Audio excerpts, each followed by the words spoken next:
জীবন একটা মঞ্চ, তুমি তার নায়ক। একবার নিজেকে একটু দূর থেকে কল্পনা করে দেখো।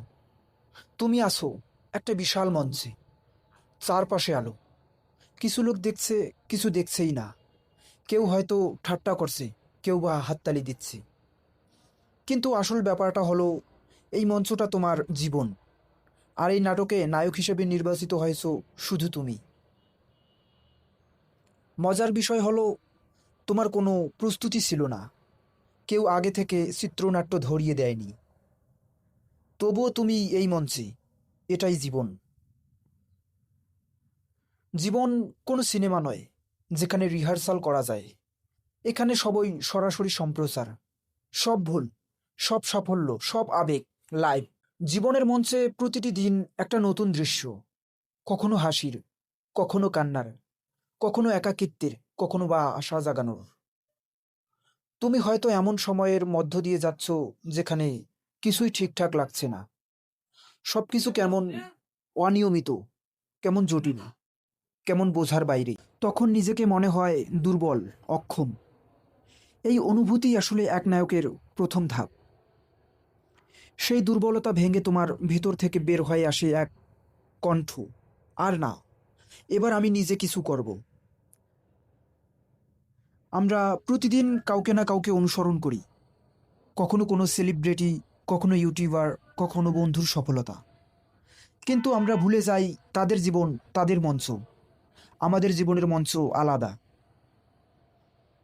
কেউ পাহাড়ে ওঠে, কেউ সমুদ্র পাড়ি দেয়, আর কেউ এক টুকরো ঘরে বসে স্বপ্ন দেখে। সব মঞ্চই সমান মূল্যবান, যদি সেখানে তুমি পুরোটা দিয়ে নিজের চরিত্রটা ফুটিয়ে তুলতে পারো।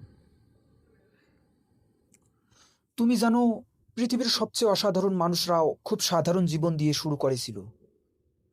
তারা শুধু একটাই কাজ করছিল, নিজেদের গল্পে নিজেরাই মুখ্য চরিত্র হয়েছিলেন। তারা কারো কাছে ক্ষমা চায়নি নিজের স্বপ্নের জন্য। তারা অন্যের মতো হওয়ার চেষ্টা করেনি। তারা নিজের ভিতরের ভয়কে দেখেছে, চিনেছে এবং ধীরে ধীরে তাকে জয় করেছে। তুমি জানো না তুমি কতটা শক্তিশালী। তুমি জানো না তুমি কি কি করতে পারো।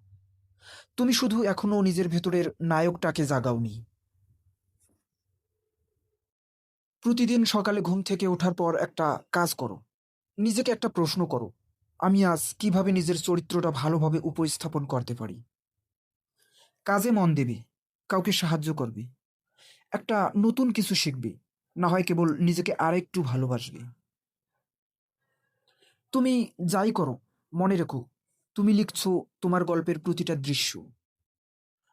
তোমার জীবনের গল্পটা কেমন হবে সেটা কেউ ঠিক করে দেয় না। না বাবা মা, না শিক্ষক, না সমাজ।